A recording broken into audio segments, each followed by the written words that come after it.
On this significant day, August 15th, 2025, the eyes of the world are fixed firmly on Anchorage, Alaska. Here, against a backdrop of rugged mountains and vast wilderness, two of the most powerful leaders on the planet, US President Donald Trump and Russian President Vladimir Putin, are meeting for a summit of monumental importance. While the stated primary purpose of this gathering is to forge a path toward peace in the ongoing conflict in Ukraine, an even more profound opportunity hangs in the balance, one that carries implications for the security of every single person on Earth. This meeting at Joint Base Elmendorf-Richardson is not just about a single regional conflict. It represents a critical juncture for global nuclear stability, a chance to pull back from a precipice that has been drawing steadily closer. The discussions today transcend the immediate headlines concerning ceasefire lines and diplomatic negotiations for Ukraine. Beneath the surface of these urgent talks lies the fundamental challenge of managing the world's two largest nuclear arsenals. For decades, a framework of treaties and agreements, however imperfect, has placed guardrails on the apocalyptic potential of these weapons. Now, that framework is on the verge of complete collapse. The decisions made here, in the quiet, focused environment of a bilateral summit, could either set the stage for a dangerous and unpredictable new era of nuclear competition or reaffirm a shared commitment to preventing a catastrophe. The stakes are, without any exaggeration, existential. The choice of Alaska as the venue is itself symbolic. As a state that geographically bridges the United States and Russia, it serves as a physical reminder of their proximity and their shared responsibility as the world's preeminent nuclear powers. It is a middle ground, a place where Cold War tensions once ran high, but where cooperation is now essential. The agenda is packed, with a one-on-one meeting, a working lunch with their respective delegations, and a planned joint news conference. The world is watching and waiting to see if these two leaders, known for their strong personalities and decisive leadership styles, can seize this historic moment to address the looming threat of a new arms race. Therefore, as President Trump and President Putin sit down for their discussions, we must understand the full weight of their conversation. Beyond the laudable goal of ending the war in Ukraine, they hold the power to establish a new foundation for strategic stability. They can choose to reset the course of US-Russia relations away from unchecked military escalation and toward a more predictable and secure future.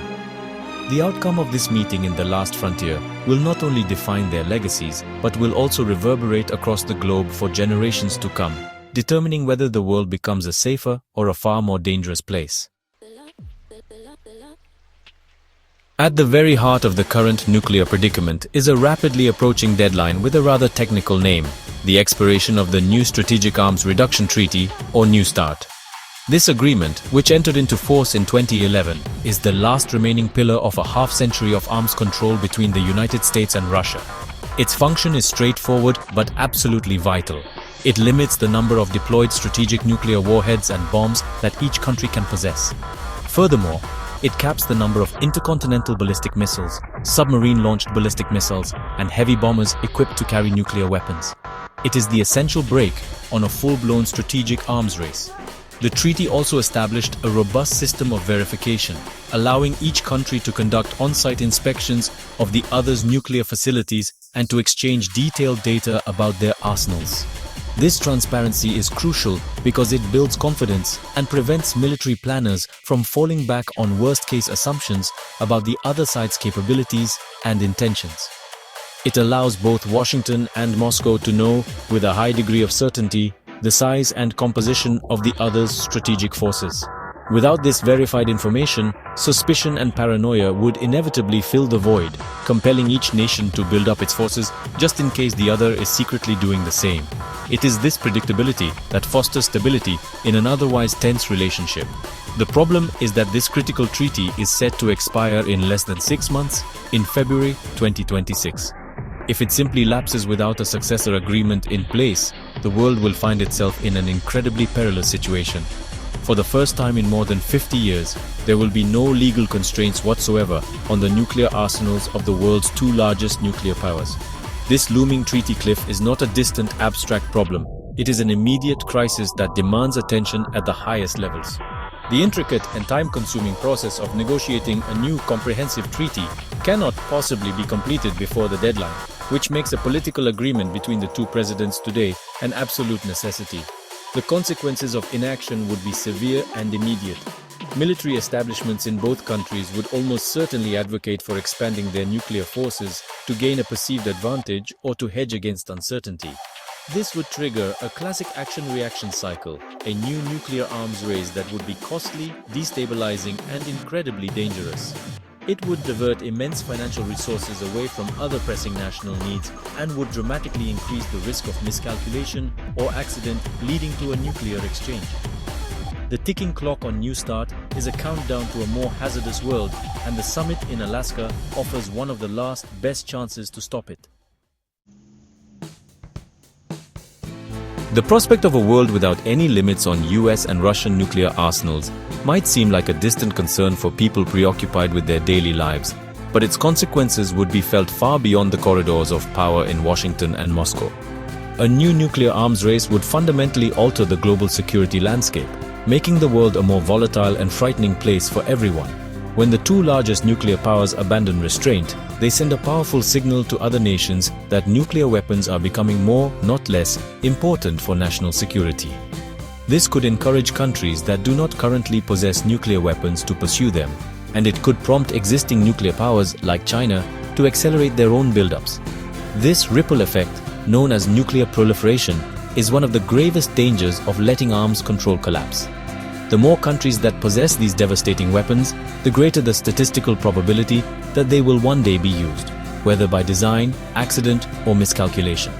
A world with multiple unconstrained nuclear arsenals is a world with more potential flashpoints, more regional rivalries that could escalate to a global catastrophe, and more chances for nuclear materials or technology to fall into the hands of terrorist groups. The stability that has, for the most part, prevented nuclear use for 80 years is fragile, and an unconstrained US-Russia arms race would shatter it. Moreover, an arms race is not just about numbers, it is about new and more dangerous technologies. Without the guardrails of a treaty, both the United States and Russia would be incentivized to develop and deploy novel weapon systems, such as hypersonic glide vehicles that can evade traditional missile defenses, autonomous nuclear-armed drones, or advanced anti-satellite weapons. These new technologies could blur the line between conventional and nuclear conflict, shorten decision-making times for leaders during a crisis, and make it far more difficult to determine if an attack is underway. This would create a hair-trigger environment where a false alarm or a technical glitch could lead to an irreversible catastrophic decision. Ultimately, the danger of an unchecked arms race is that it makes nuclear war more thinkable. As nations invest more resources and strategic thought into how to build, deploy, and potentially use nuclear weapons, the psychological barrier against their use begins to erode. Military doctrines might shift from pure deterrence to contemplating limited nuclear strikes, a terrifying concept that assumes a nuclear exchange could somehow be controlled. The entire world has a stake in preventing this reality.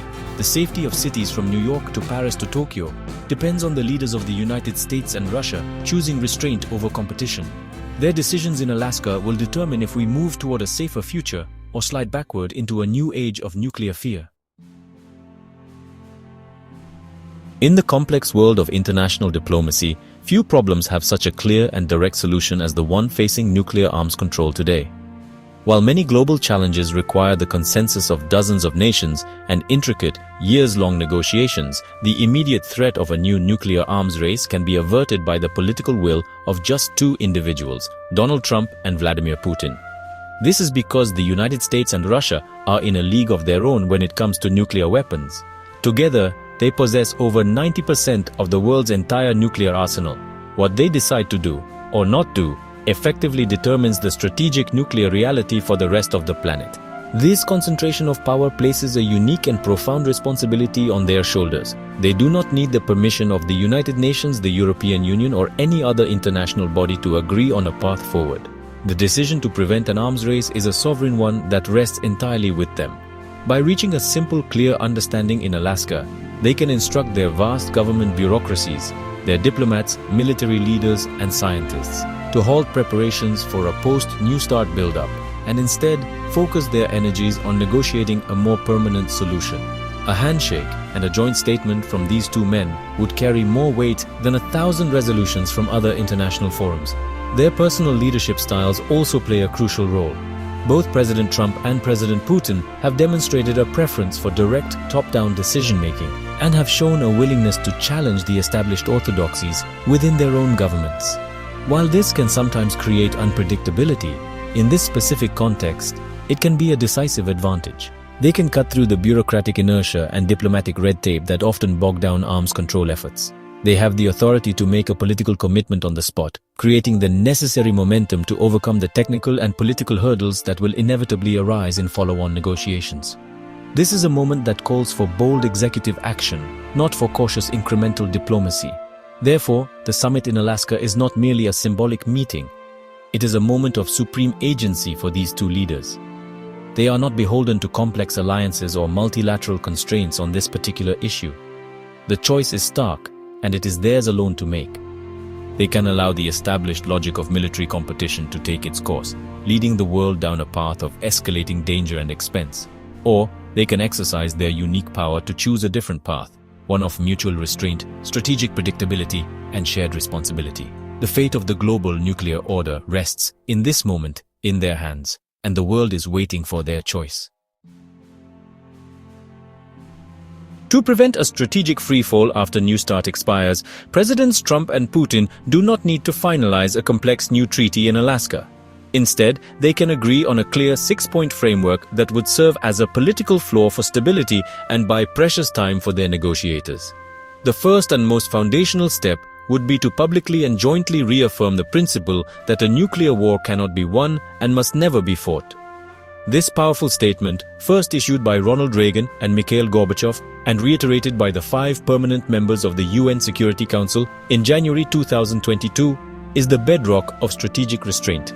It sends a clear message to their own militaries and to the world that these weapons are for deterrence only, not for waging war.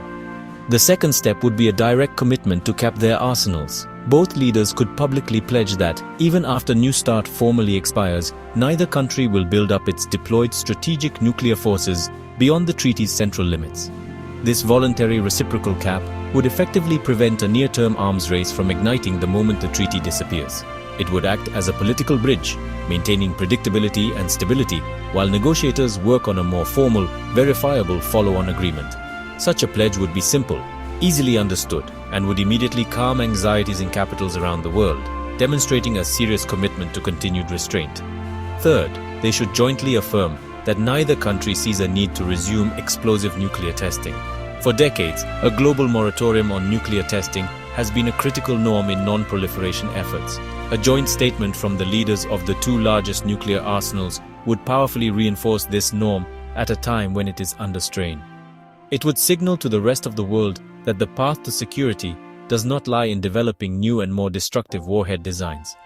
This commitment would help preserve the integrity of the Comprehensive Nuclear Test Ban Treaty, even though it has not formally entered into force, and would discourage other nations from considering a return to testing. These first 3 points form the essential foundation of a stability package. They are political statements of intent that require no complex verification schemes to be immediately effective. They address the most fundamental aspects of nuclear danger, the doctrine for their use, the quantity of the arsenals, and the development of new weapons. By starting with these core principles, President Trump and President Putin can lay a solid groundwork for tackling more complex issues. An agreement on these points alone would be a historic achievement, instantly making the world a safer place and changing the negative trajectory of US-Russia relations. Beyond the foundational principles, a truly comprehensive stability package must address the evolving nature of nuclear threats. Therefore, the fourth crucial step for President Trump and President Putin would be to agree to freeze the current quantity of their non-strategic or, tactical nuclear weapons. These are lower-yield weapons designed for battlefield use, which are not covered by New START. Russia holds a significant numerical advantage in this category, and honestly, their existence is a source of major concern for NATO. A mutual freeze, even without formal counting rules at this stage, would be a landmark confidence-building measure. It would signal a shared intent to cap this unconstrained area of competition and open the door to including them in future arms control talks. The fifth point would address the growing danger from intermediate-range missiles. Both leaders should state that neither country will deploy land-based intermediate-range missiles in a way that can threaten the other's territory. This would help manage the fallout from the collapse of the 1987 Intermediate-Range Nuclear Forces or INF Treaty. Such a commitment is especially urgent given Russia's recent announcement that it was ending its self-imposed moratorium on deploying these systems. A mutual pledge of geographic restraint would prevent a repeat of the 1980s crisis, where missiles based in Europe could strike Moscow in minutes. This could later be expanded to include discussions on new technologies like hypersonic and dual-capable systems that pose similar strategic threats. Finally, the sixth step would involve a crucial acknowledgement regarding missile defense. The leaders should recognize that mutual vulnerability remains an essential reality for maintaining strategic stability. This means accepting that an unchecked race to build national missile defense systems, like the proposed US Golden Dome project, would be destabilizing. If one side believes it can launch a nuclear strike and then defend itself against a retaliatory attack, the core logic of deterrence breaks down.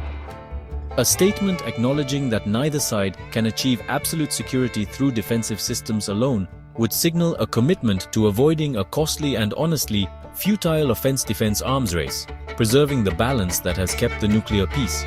Together, these latter 3 points tackle the next generation of nuclear dangers. They expand the scope of arms control beyond just strategic launches to include tactical weapons, a new class of missiles, and the destabilizing potential of missile defenses.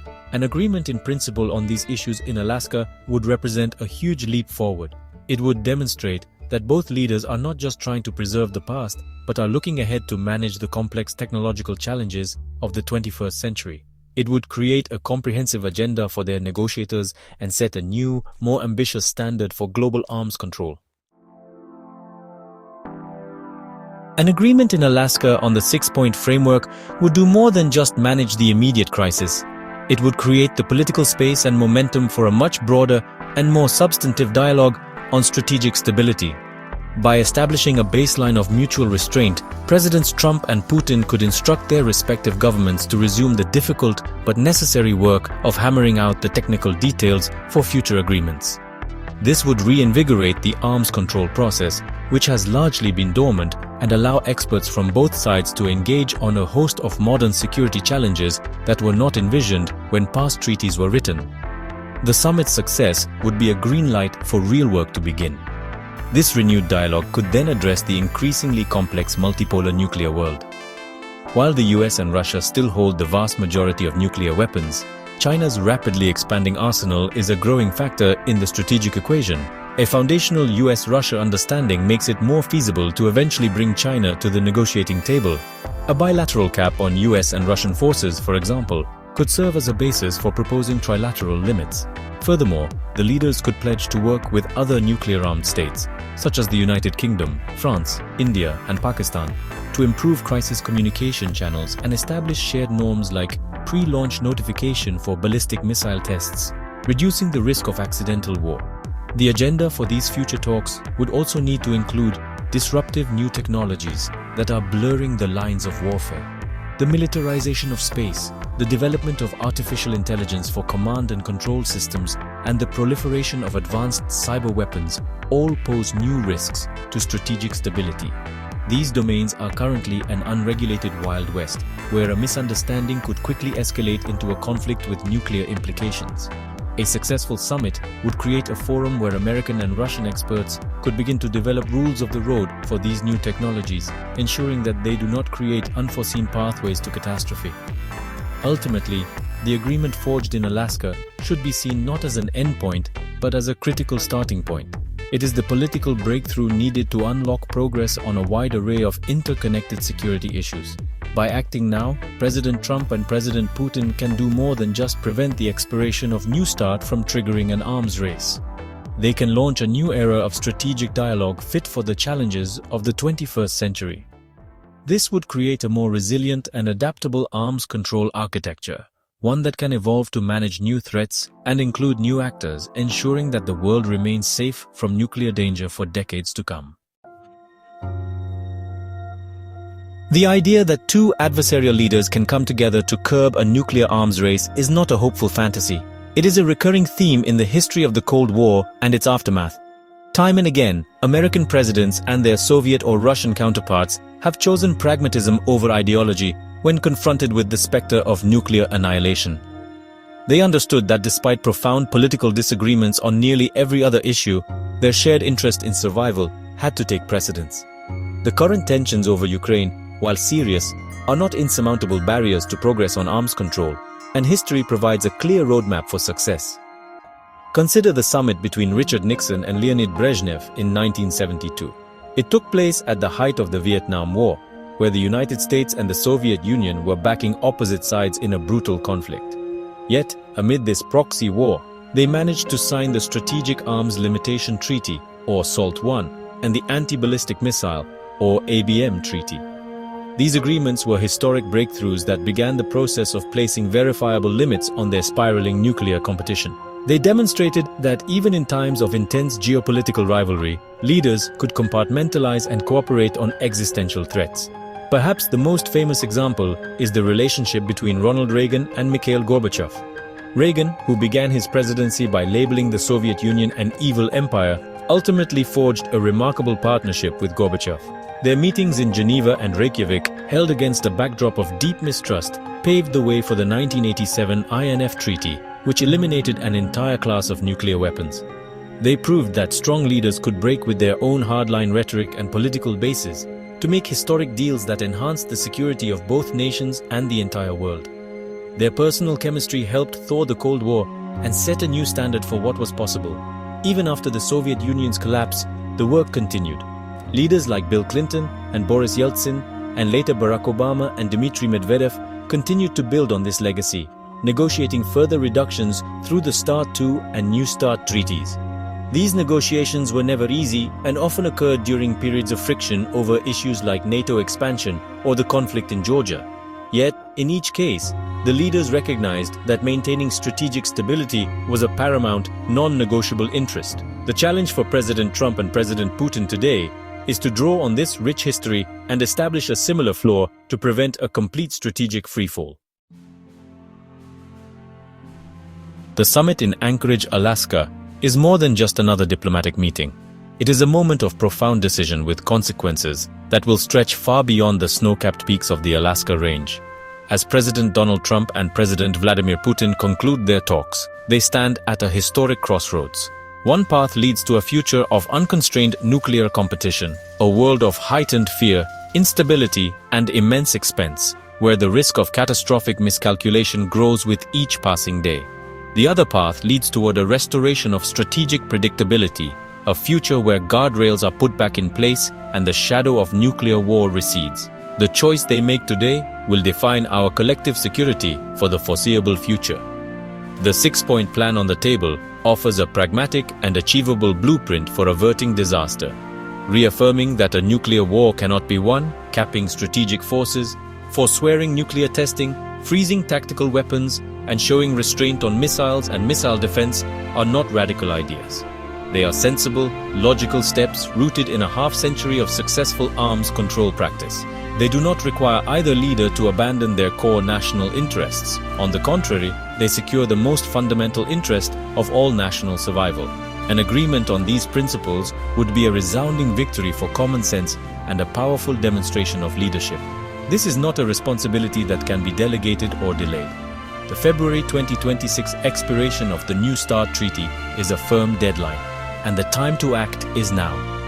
Only President Trump and President Putin have the authority to make the political decision required to steer their nations away from the cliff edge.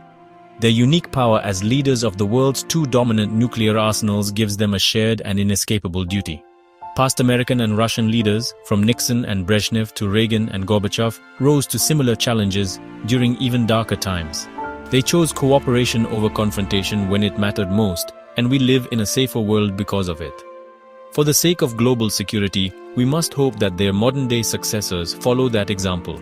The world is watching and waiting for a signal that reason and restraint will prevail. For everyone, for families in Chicago and St. Petersburg, for allies in Europe and Asia, and for future generations who deserve to live without the constant fear of nuclear annihilation. It is imperative that President Trump and President Putin seize this opportunity. Their actions today can ensure that this summit in Alaska is remembered not as a missed chance, but as the moment when two leaders chose to pull the world back from the brink and secure a safer future for all.